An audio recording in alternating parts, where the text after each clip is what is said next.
Hey, ladies and gentlemen, welcome to a Monster Productions. Today, I'm going to be playing a Final Fantasy Choose Your Own Adventure role playing game. Um, I grew up with these books, guys. These books had a profound effect on my life, to be honest. I think I ended up becoming a geek, an RPG player, Dungeons and Dragons, and ultimately a gamer. Really based off of these fighting fantasy books, which I fell in love with when I was a young kid. And it was just a friend of the family that ended up buying one of these books for me when I was very young. And this is the first one in the series. It's called the Warlock of Firetop Mountain, and you can see there's the Warlock.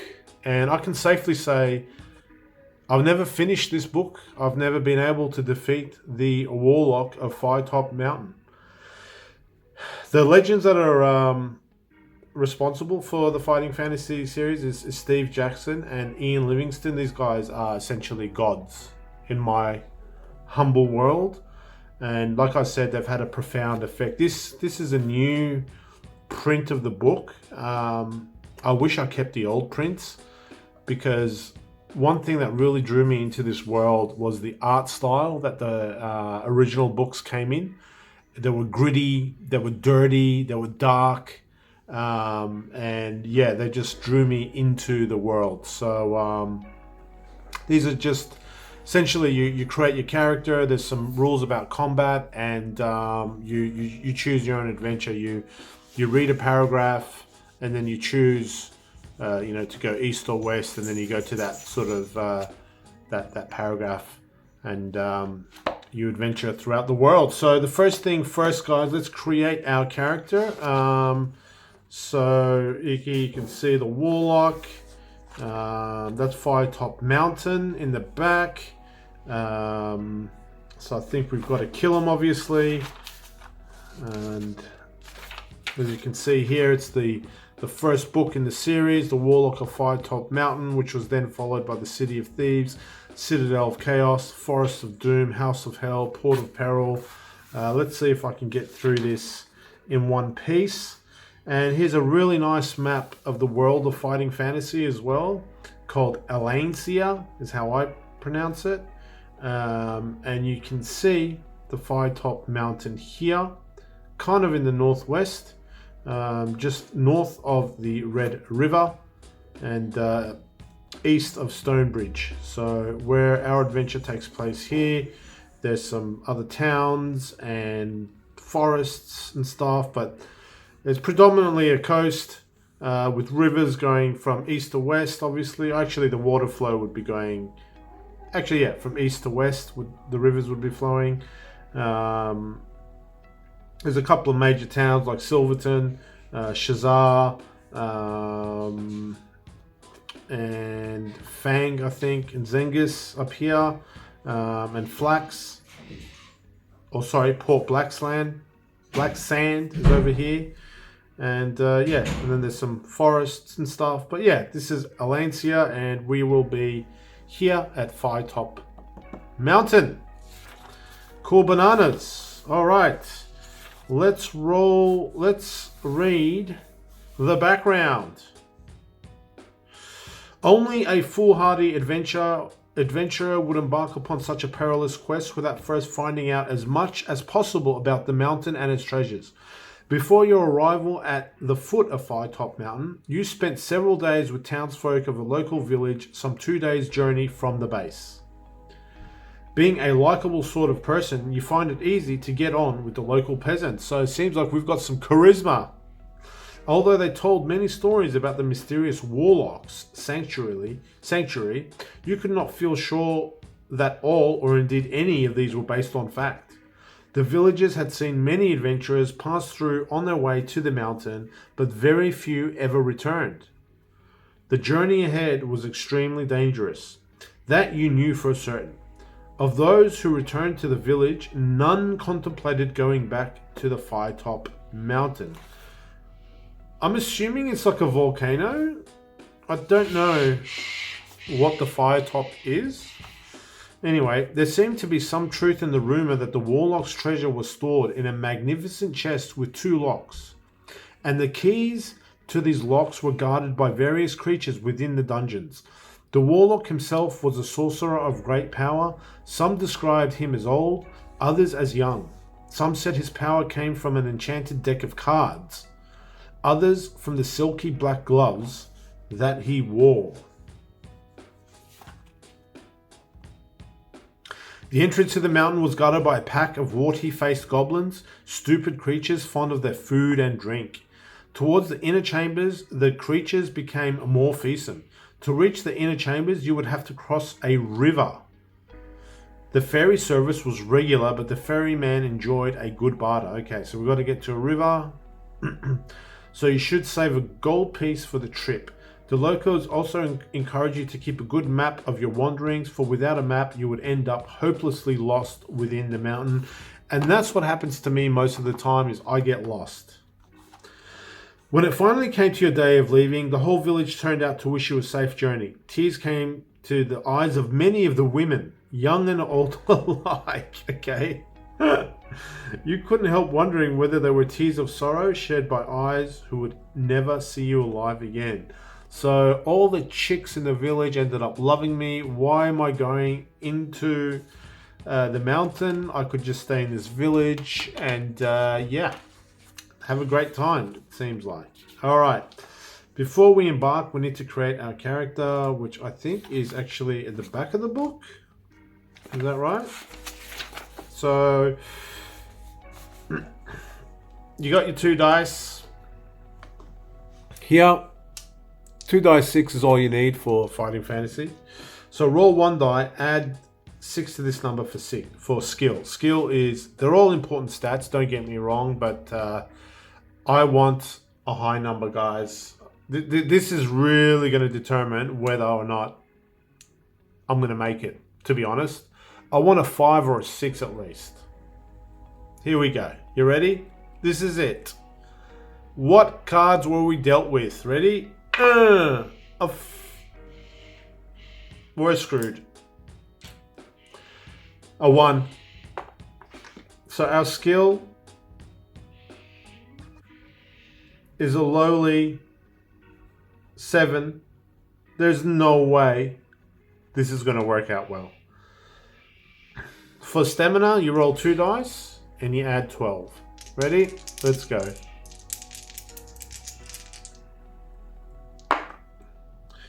Oh my god. A 5. 5 plus 12 is 17. We're freaking screwed, guys. Luck. Luck is the same as skill. 1 die 6 plus 6. 4. We have a luck of 10. Okay, guys, this character is not strong. He's very weak. I'm going to call him Gibo. His name is Gibo. Okay. What else do we get? I think we get some provisions and stuff. You start the game with enough provisions for 10 meals. So, equipment.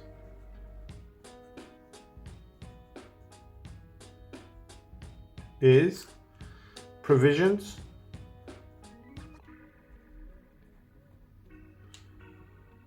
Ten of them. 1, 2, 3, 4, 5, 6, 7, 8, 9, 10 meals. Each one restores, I think, 4 stamina. Yeah, 4 stamina.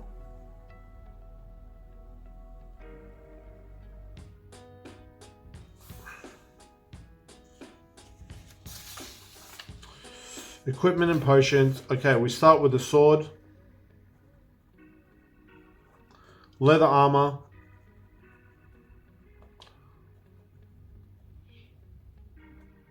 Shield. And a backpack for the provisions. I'll put the backpack up here. Wonderful.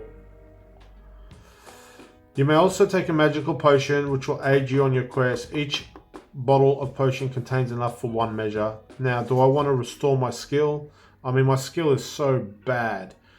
My stamina, I think I'm going to die quick, guys. This is going to be a quick video.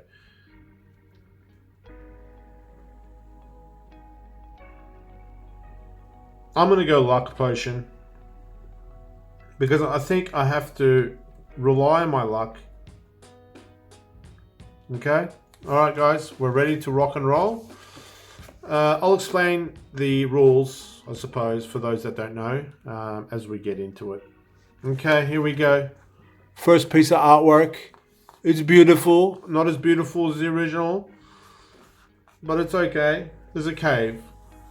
It's probably the entrance. At last, your 2-day hike is over. You unsheath your sword, lay it on the ground, and sigh with relief as you lower yourself down onto the mossy rocks to sit for a moment's rest. You stretch, rub your eyes, and finally look at Firetop Mountain. The very mountain itself looks menacing. The steep face in front of you looks to have been savaged by the claws of some gargantuan beast. Sharp, rocky crags just jut out at unnatural lengths. At the top of the mountain, you can see the eerie red coloring. Probably some strange vegetation. Which has given the mountain its name. So it's not actually a volcano. It's got red vegetation at the top, which makes it look fiery. There you go. Perhaps no one will ever know exactly what grows up there, as climbing the peak must surely be impossible. Your quest lies ahead of you. Across the clearing is a dark cave entrance. You pick up your sword, get to your feet, and consider what dangers may lay ahead of you. But with determination, you thrust the sword home into its scabbard and approach the cave. You peer into the gloom to see the dark. Slimy walls with pools of water on the stone floor in front of you. The air is cold and dank. You light your lantern and step warily into the blackness. I've got a lantern.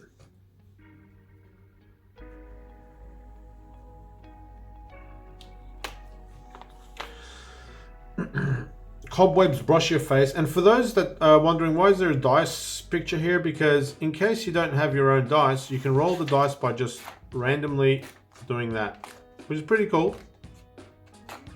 You see? Cobwebs brush your face, and you hear the scurrying of tiny feet, rats most likely. You set off into the cave. After a few yards, you arrive at a junction. Will you turn west or turn east? I'm going to start mapping this out as well. Okay? Because I'm going to get lost. So here we are. We've gone north. There's a junction that turns east or west. I am going to go east. Turn to 278. Here we are. No. Holy shit, there's a picture. Hopefully that's not mine already. I want to avoid everything. So it seems like we have to... I think we're here to defeat the Warlock, but also there's 2 keys somewhere in this dungeon to a chest that has treasure. So I'm wondering, do we have to get the treasure? Are we just defeating the Warlock, which I don't think I could be able to do. But anyway, we'll see. The passageway soon comes to an end at a locked wooden door. You listen at the door but hear nothing. Will you try to charge the door down? If so, turn to 156. If you would rather turn around and go back to the junction, go to 92. So there's a door here. I'm going to put a door here. I don't know, man. Can we not knock on the door instead of charge? I feel like this is already a bad decision, but let's do it. 156, let's charge down the door. It's like, it's already giving me a challenge just to go into the first room. I bet you I'm going to just... You charge the door with your shoulder, roll 2 dice. If the number rolled is less than or equal to your skill, you succeed. Okay, this is where skill comes into it, and we're already screwed. I've got to roll less than 7.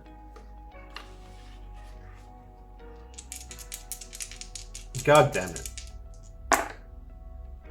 Oh my god. I got an 8. God damn it. If the number rolled is greater than your skill, you rub your bruised shoulder and decide against trying again. Return to 92, back to the junction. Okay, so we failed to break the door, which sucks. You arrive back at the junction. You look left to see the cave entrance in the dim distance, but you walk straight on. So we're now going west. Okay. Okay. 71. Let's go. Okay. Going west. There is a right-hand turn to the north in the passage. So we've gone west and we are turning north.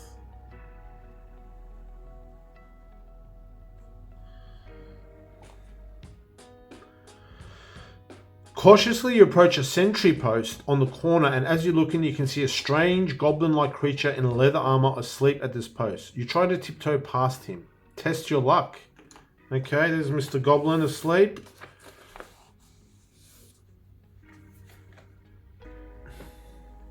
There's Mr. Goblin. He's got a big-ass sword unsheathed. I would just run and grab that sword if it was me, but anyway. Alright, let's test our luck. So how luck works is I have a luck of 10. Every time you test your luck, you roll 2 dice, and if it's less than your luck score, you're lucky. If it's over your luck score, you're unlucky. But the catch is every time you test your luck, you need to reduce your luck by 1. So luck's not something constantly at the same level. The more lucky you are, the more chances are that you're going to be unlucky. So it kind of balances out, if that makes sense. So let's roll 2 dice. Hopefully this will go my way. We rolled a 7, which is less than 10. So we're lucky, and we reduce the luck down to 9. So if you are lucky, he does not wake up and remains snoring loudly. Turn to 301. Let's go.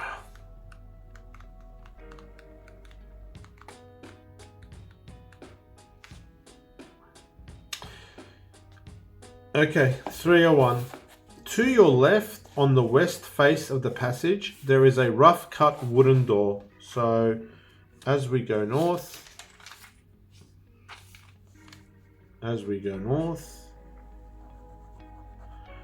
there is there a door there? There's a rough cut wooden door to the west. Yep, I'll just throw that in.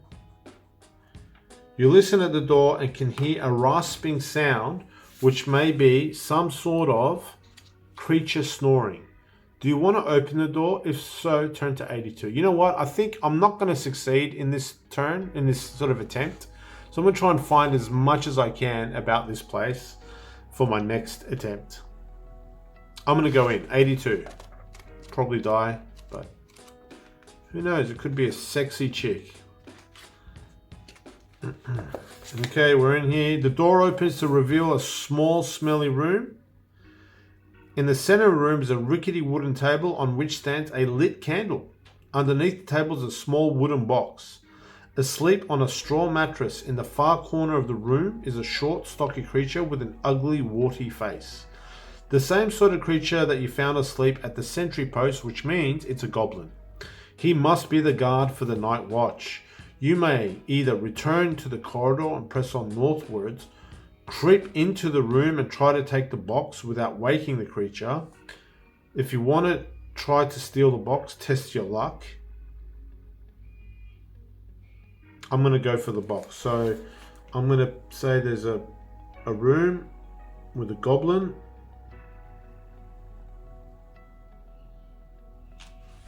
And a box. Okay. Okay, if you want to try and steal the box, Test your luck. I'm going to test my luck, guys. I'm using my luck, but that's why I got the luck potion, guys. Yes! 3, which is lower than 9. Yeah, baby! Yeah, baby! If you're lucky, turn to 147. 147. You leave the room and open the box in the passage. Inside you find a single piece of gold and a small mouse, which must have been the creature's pet. You keep the coin and release the mouse, which scurries off down the passageway. Gain 2 luck points! Hell yeah, we're back to 10. And we got a gold piece. 1 GP, baby. 1 GP. 208.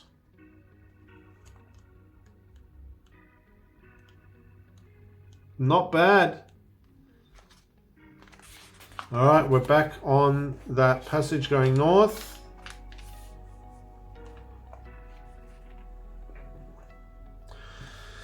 Further up the passage, along the west wall, you see another door. Okay, man.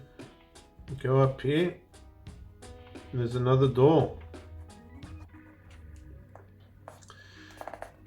You listen at it, but hear nothing. If you want to try opening the door, yep, we're going in. 397. 397. Let's scout this place out for our next turn. 397. I'm aiming to fail. 397. The door opens to reveal a small room with a stone floor and dirty walls. There is a stale smell in the air. In the center of the room is a makeshift wooden table on which is standing a lit candle. This is like the other room. Under the table is a small box. In the far corner of the room is a small mattress. It's like a goblin barracks almost. Like these rooms are identical. And a mattress in the corner as well. Okay, there's a box. I'm gonna open the box. Why not? 240. Let's go. The box is light, but something rattles within. You open the lid and a small snake darts out to bite at your wrist. You must fight the snake. God damn it. Alright, our first combat, guys. The snake with skill of 5, stamina of 2. So how combat works is you roll 2d6, you add your skill, and that's your total attack number. Then you do the same for your enemy. Whoever has the highest attack number strikes a blow to the opposing person or enemy, and you reduce their health by 2 stamina points. So you can see this snake can take 1 hit, which makes sense. Skill of 5. I'm not going to write it down because it's only 1 hit, and skill of 7. Right? Okay, I'm going to roll for myself. Skill of 7. Ready? No, I'm going to roll for the enemy first. Enemy first. Ready? Skill of 5. I'm going to roll for the snake. 4, 1 is 5, plus 5 is 10. So I need to beat 10. I've got a skill of 7. I need to beat 10. I need to beat 10. Let's go, baby. Come on, man. Yeah, baby. I've got a 6 and a 3, which is 9, plus 7 is 16. So, nice. I chop the snake in half with 1 blow. 145. What is in the box? What is in the box? The box has fallen to the ground during your fight with the snake, and out of it has fallen a bronze colored key with the number 99 carved into it. Oh my god, is that really one of the keys? Bronze key. Let's write that down. Bronze key 99. Now it says add 1 luck point. Now, can you go above your maximum?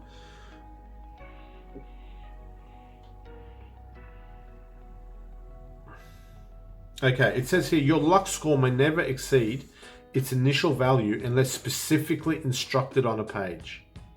So I am not instructed that this one luck point can exceed. I'm already at the maximum of 10, so unfortunately I miss out. But I get a beautiful bronze key. Okay. I'm going to write that down here. Bronze. Could that be one of the keys?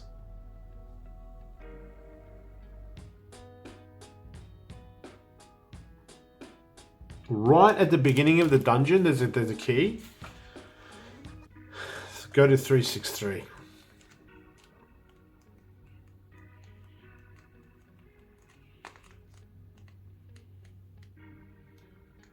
Do you reckon, guys? All right, here we go. We're going up north again. Further up the passage on the west wall, you see another similar door. Jeez. So you go up here, west wall, another door. You listen at the door and grimace to hear the worst singing you have ever heard in your life. Do you want to go into the room to investigate this hideous din? I'm going to go in. Turn to 370, which is not far away. It's literally right here. Oh, another piece of artwork. The door opens to reveal a small room. The room is dirty and unkept. A straw mattress lies in the corner. There's been straw mattresses in all these three. This is definitely where the goblins are kind of like living.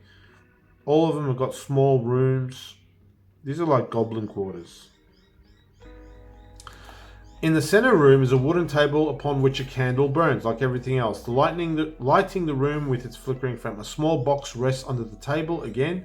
Seated around the table are two small creatures with warty skin, dressed in leather, and you can see them here. The goblins. You can see the goblins. Lots of warts. This guy's got a bandage on his arm. He's got an earring.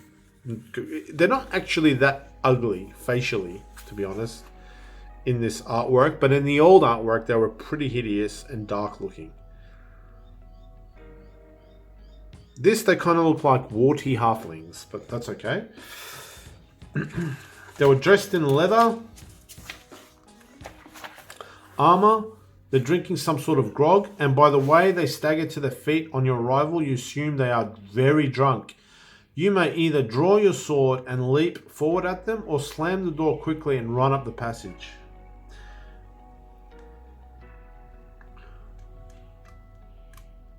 Two-on-one's not going to be fun. So 2 goblins. I'm going to use the code G. G equals goblin. Yeah? G. You know what? Screw it, guys. Let's do it. Let's leap forward. Let's do it. 116. They're drunk. At least that should reduce their skill a little bit. But my skill's already so low. But if I'm going to defeat anything, it's going to be drunk goblins. Let's see. Oh, they're orcs. The 2 drunken orcs you now face are obviously startled orcs. Let's go O. O equals orcs. Orcs. The 2 drunken orcs you now face are obviously startled at your entrance, and as quickly as they are able, they fumble around for the weapons. You must attack each one in turn. Their drunkenness allows you to add 1 point to your dice roll when rolling to work. Nice.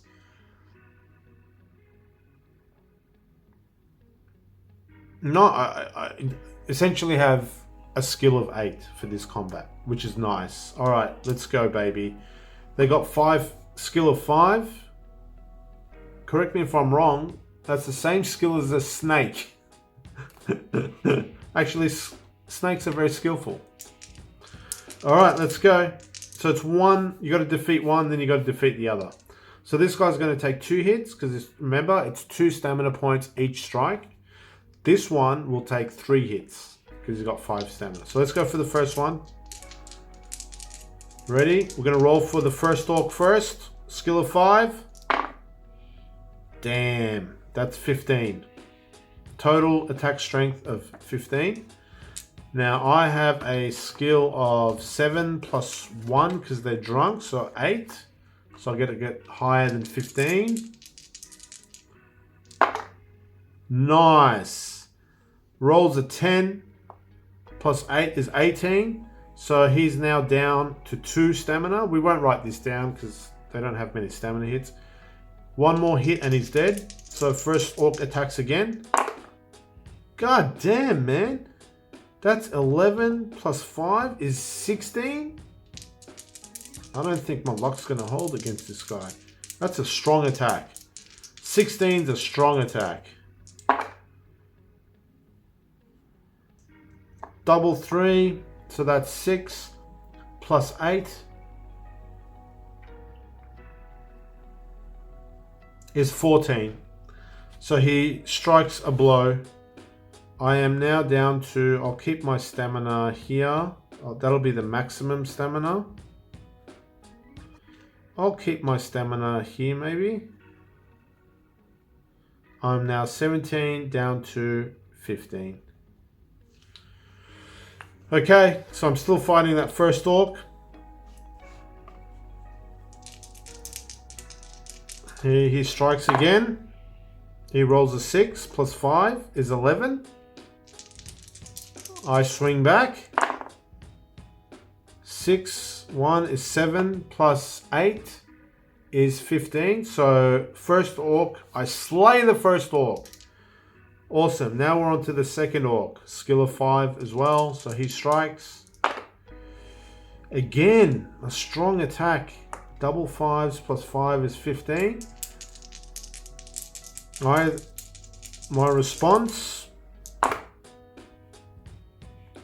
8 plus 8 is 16. So he is now down to 3 stamina points. He attacks. Double 1s, thank God. That's a 7. My skill is an 8, so I automatically win. So I strike another blow. He is now down to 1 stamina point. He strikes. A 5 plus 5 is 10. Remember, my skill is 8 at the moment. 8 plus 6 is definitely higher than 10. And we strike another blow, killing the second orc. Thank you very much. It's probably going to be the only thing I win here on in, but we'll take it. If you win the battle, turn to 378. Search the bodies, hopefully. Orcs, skill of 5, eh? 3, 7, 8. You wipe your bloodied sword on the mattress. The green blood leaves a slimy stain on the straw. So we know that orcs bleed green in the world of Final Fantasy. Stepping over the bodies towards the table, you flinch at the foul stench of the creatures. You pick up the box from under the table and examine it. It is a small wooden box with crude hinges. The name Ferigo di Maggio is inscribed on a brass nameplate on it. If you wish to open the box, turn to 296. So every one of these rooms here has a box. Has a straw mattress, has a wooden table, and goblins and orcs. So it's definitely, like I said, probably their housing. If you wish to open the box, turn to 296.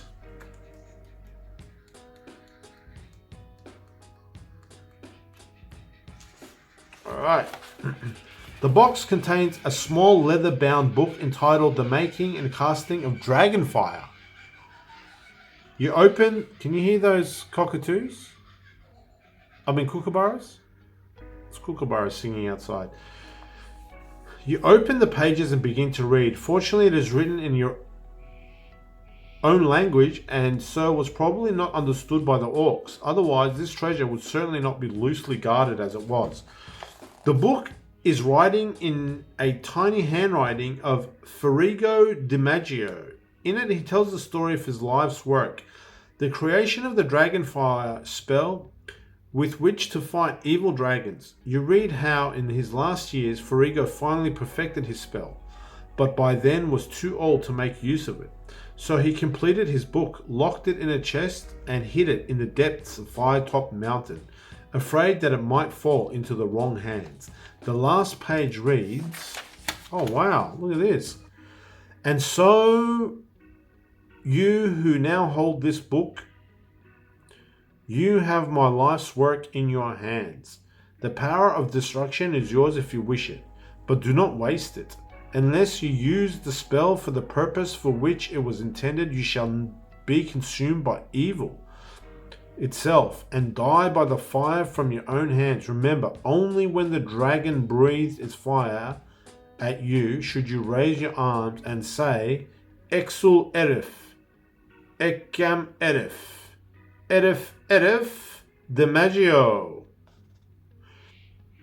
You say these words slowly and softly. Suddenly the page seems to glow, and as this glow disappears, so do the words on the pages of the book. You repeat the spell yourself to memorize it and leave the room. Wow. Book of Dragon Spell. Man, am I lucky. I'm happy to be exploring these things. Okay, turn to 42. So far my luck is holding. Let's go. It's well worth searching these rooms early. Okay. Okay, you eventually arrive at the end of the passage at a three-way junction. So we've gone north, I'm assuming. This is where I can get a bit lost.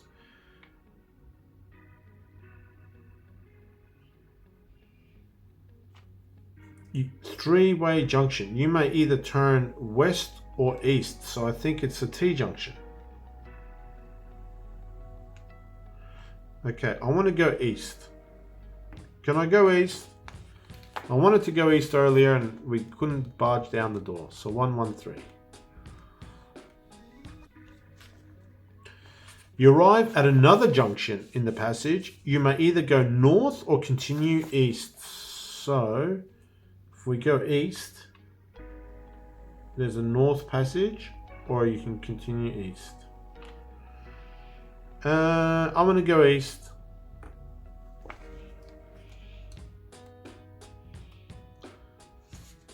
The passage ends at a solid wooden door with metal hinges.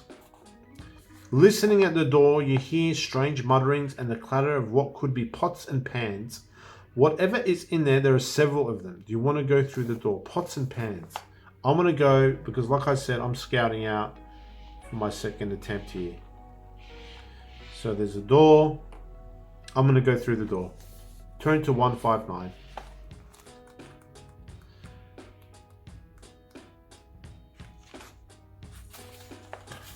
You open the door into a large room, which can only be the dining room of the same warty-faced creatures you now recognize. Sitting round a large table, 5 orcs busily drinking and dribbling their bowls of rat gizzard soup. Rat gizzard soup, eh? All are involved in a rowdy argument as to who will get to chew the rat bones left in the large soup cauldron.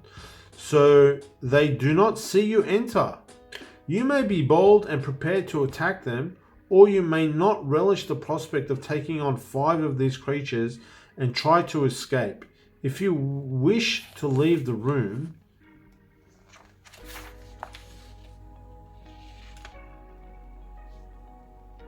test your luck. If you are lucky, you get out without them noticing. There is no penalty for escaping. If you are unlucky, they will... Okay. So I can either attack them, all 5 of them. I mean, it's linear, right? There's no massive disadvantage of attacking unless, you know, you get chipped away at slowly. If they have a skill of 5 and I've got a skill of 7, I'm gonna be a bit reckless in this playthrough. I'm gonna do it. Let's go 365. The orcs attack you one at a time. That's how it works in Final Fantasy. There's no flanking and rear attack, obviously. It's simple, but it's effective. So, first orc has got a skill of 6 and stamina of 4. So let's go, guys. My skill is 7, so not a big advantage at all. This is going to come down to luck.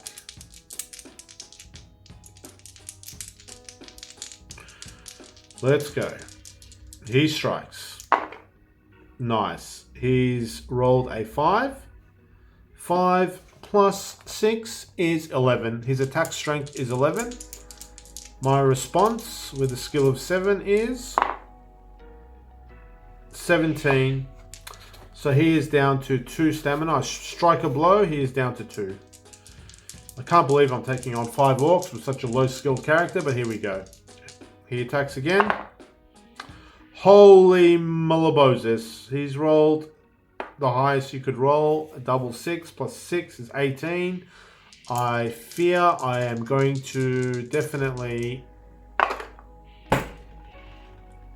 7 plus 6 is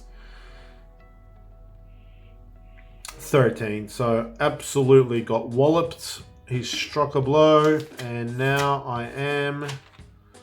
down to 13 hit points, which is not good. If I survive, I can eat food to recover, but we'll see. All right. He strikes again. Again, ginormous swing. 11 plus 6, 17. My response, not enough. 5 plus 7 is 12. I'm getting walloped, guys. Getting walloped here by the first orc, who's only got 2. I can't take many more hits. This is not good, guys. Here we go. He attacks again. 9 again. How many 6s has this guy rolled? 12 plus 3 is 15. Oh, nice. I rolled a 10. Plus 7 is 17. So I beat him. He had 2 stamina points left. First orc is dead. We're now fighting the second orc, who has slightly less skill. Still have to hit him twice though. So he's got a skill of 5. Let's go. 7 plus 5 is 12. Is that right? Yeah. I rolled a 7 plus a skill of 7 is 14. I strike a blow. He is down to 1 stamina point. His attack strength, nice. He's a weakling. He only rolled a 4. Plus 5 is 9. 9. 7 for me. Skill of 7 is 14. So the second orc is dead, guys. The second orc is dead. Now we're on the third orc, who also now has a skill of 6. Skill of 6 has been the most difficult enemy that we've so far encountered. Skill of 6.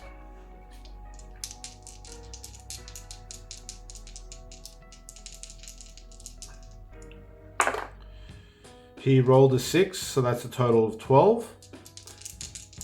And me, god damn it, I rolled a 3 plus 7 is 10. Not good. I'm down to 9 hits.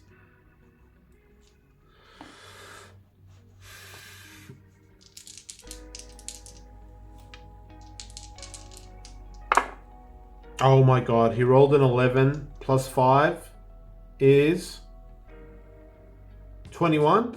No. What am I talking about? 11 plus 5 is 16. Sorry about my slow maths brain. 16. I rolled 7 plus 7 is 14. So again, he hit me again, guys. We're not doing well, guys. We could die. I've bit off more than I could chew, I think. He rolls. Again, double 5s plus 5 is 15. 4 and a 1 is a 5. Plus 7 is 12. I am now down to 5 hits. This could be the end, guys. This could be the end of the stream. This could be the end, my friends. Was it worth taking on? I shouldn't have taken on 5 orcs. That was stupid of me.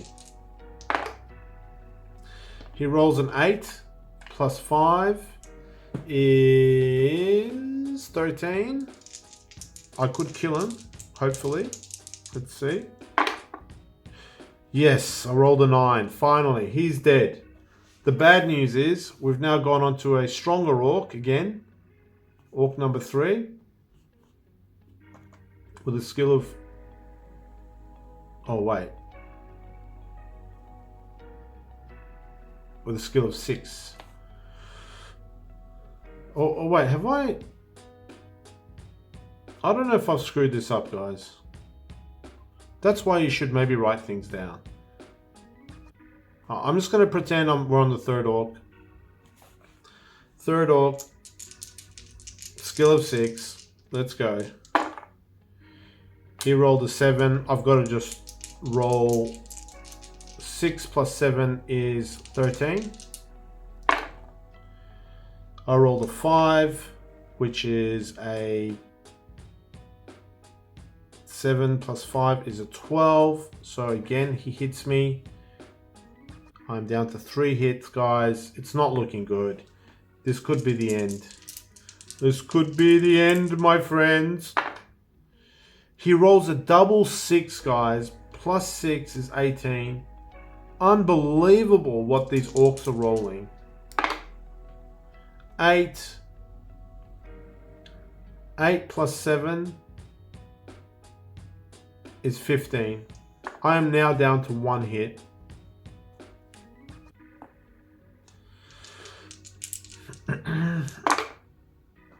He rolled a 6. Plus 6 is 12. And again, I rolled a 4. And that's an 11. I am dead, guys. Killed by these 5 orcs. Destroyed. Adventure finished. Died no more than, I would say, maybe 100 meters into the Warlock of Firetop Mountain. But I have scouted 5 times orcs there. And again, I can't beat this guy. I can't beat the Warlock of Firetop Mountain. I will continue to play. I will have another attempt and another attempt and another attempt, hoping that we can overcome the Warlock of Firetop Mountain, guys. I hope you enjoyed the stream. If you have any questions about fighting fantasy, please do let me know. Leave a like, leave a subscribe, and I will probably come back next week with another attempt at the Warlock of Firetop Mountain. Thank you and goodbye for now. Peace out.